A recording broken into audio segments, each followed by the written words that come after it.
name's Ayal. I run Atlanta Against Cancer, and thank you. And can I get a woo for Atlanta Against Cancer? Just one. There you go. That's how you set the room. You got to set the mood. So, anyways, I want to start. So, what is Atlanta Against Cancer? What is this event? We have 32 vendors, 8 art installations, some DJs going on, amazing speakers, and the whole vibe was to not just be a cancer event, but be an event for the community and be an event to just have fun with each other. So, from food to music, I mean, everything is just it's so different.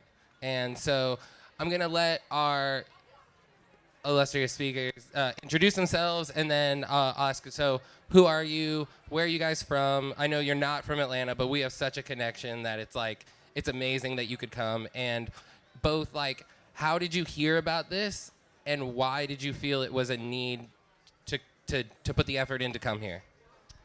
My name is Michael Cramer.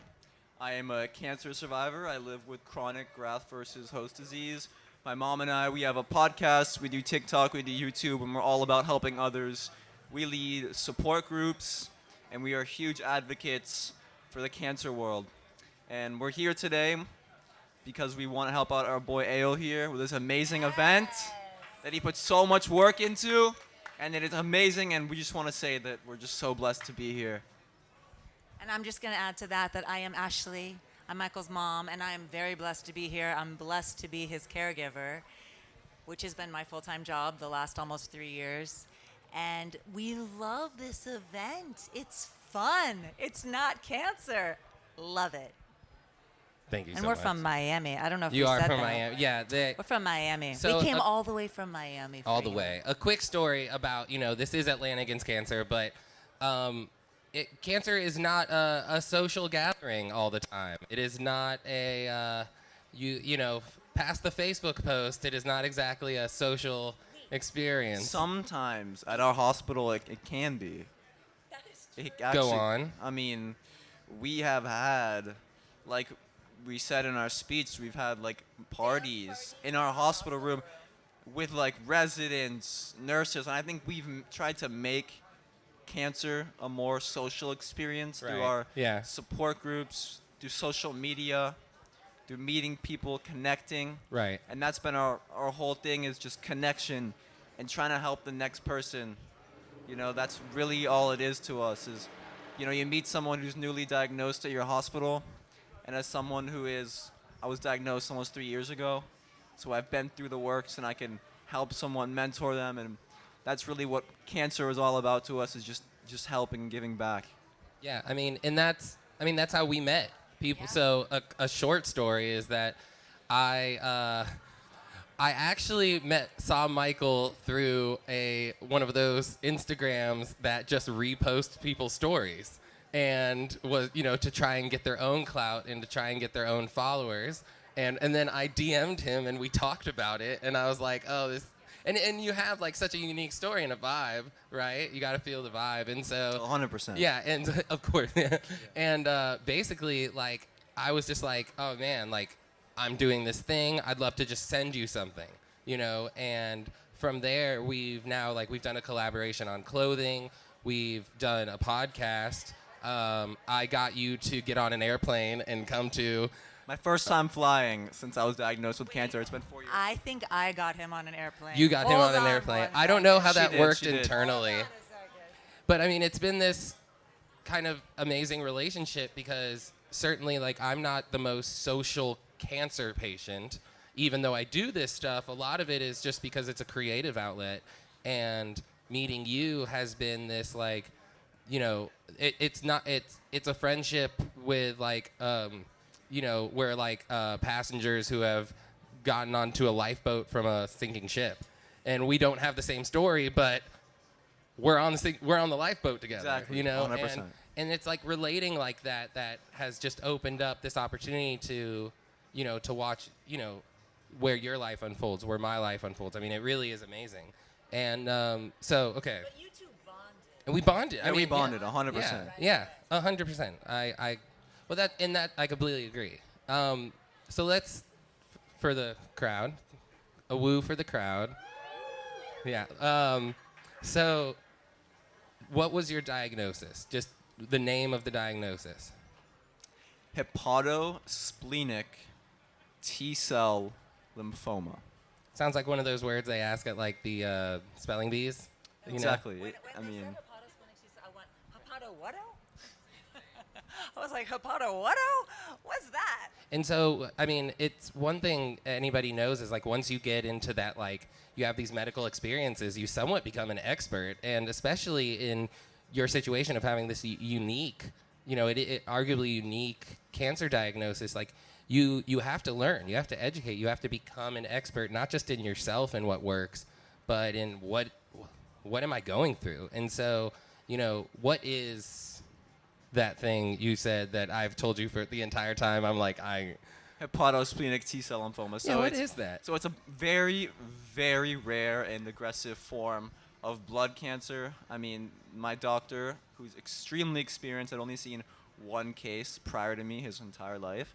And there's about 200 documented cases really ever. It's just super rare. It attacks the liver and the spleen, hepatosplenic T-cell lymphoma.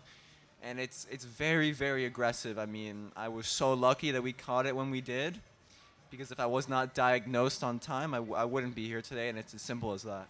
But I'm just going to say one thing that's interesting is before when I said he asked us not to Google it, and we did not. So it was hard to get information without using Google. Of course, yeah. Yeah. So what we ended up educating ourselves on was more about things like labs, medications. It wasn't so much, we didn't look up his diagnosis, but I would look up things like his reactions. And we also knew there was a team of 5 doctors from around the country that were Right. on a group chat with his doctor, and they were like making up the protocol as they went because there's not one. So It's like it's kind of speechless when you hear those things. For me, because I'm like, that is a unique experience no one ever thinks they'll have. I mean, there's not prep for that. I mean, it's like cancer is already a lonely experience, but then a diagnosis like this that's just even rarer. Right. It's just on Right. top of that. It's just even crazier. And so I was asked earlier by a friend about having a stage 4 diagnosis and asking like, oh, when you got cancer, like what was it like to get here you got cancer and here it was Hodgkin's lymphoma? And I was like, for me, all I heard was stage 4. And obviously like, in my story, like I went through chemo, I, went into remission and thankfully, and, just this whole experience of, this life-changing experience that before and after, but it's still one experience. And I think that like that's the mold of it. And so my next question is, where in the process are you? Like I don't know if that's how you answer that, but in a simple way, where in the process are you? So I had my bone marrow transplant. My cancer is in remission. Okay. But because of my transplant, I developed a complication known as graft versus host disease. So I had a donor give me his stem cells, and those stem cells were like, hey, this isn't the donor's body, this is a foreign body. So it went and attacked my major organs. It's called graft versus host disease. So the graft is the donor's stem cells, and I'm the host. And it's chronic. So it's kind of like a lifelong disease you live with now after the transplant.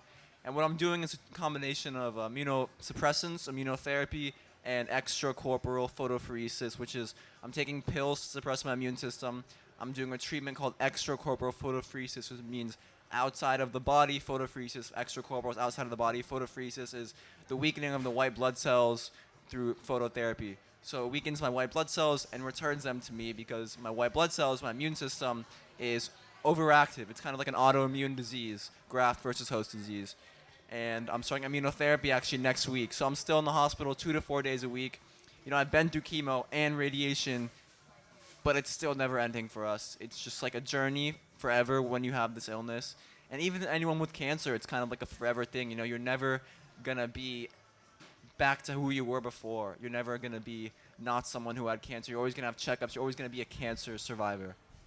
Do you find, because your cancer is so unique and it's been this prolonged process and it's gone on, do you find it tough to relate? I don't know if this is too personal. Do you find it tough to relate to patients who, somewhat like my situation, who haven't had the same intensity, haven't had the same, but are still a cancer survivor? I relate to certain things. Like I relate to cancer patients in the term like, all right, we both had a cancer diagnosis. I mean, just cancer itself is super scary. I mean, a lot of people that I talk to with their treatment typically have an end date, and that's the only thing that is different really. There's no end date for me for my treatment, but at the end of the day, we've all had the experience of chemo, going to the hospital, losing our hair, taking our social life away from us, our health, and being put in a situation where we could pass away. I mean, it's cancer, and it doesn't matter what cancer you have. If you've had cancer, you're bonded with someone else who've had cancer. So the intensity, everyone goes through intensity differently. I mean, emotionally, physically, and mentally. It could be worse for someone else who had a less intense treatment than me but had a harder time mentally. You just never know. So cancer is just kind of an experience that someone goes through. You just relate so much to another cancer patient, even if it's a different diagnosis. Even if someone had breast cancer and I had blood cancer, I still relate to them on the diagnosis and the feeling of how it affects everyone, the family, the friends, and especially the caregiver. Right. You guys are too cute. Too cute. Okay, so I have a couple questions for you, and then we're going to switch over, and then we're going to wrap because it's been an amazing day. And so I know that you were in the hospital for 6 months in one stay? 5 months. 5 months, okay. It's almost 6 months. So you were in the hospital for 5 months, and I know we've talked about it. Just in a few words, how bad is hospital food? The worst. The worst. I love that. I mean, I know we've talked about it before, but like the experience of being in a hospital, it's boring as hell, right? You had to sneak in.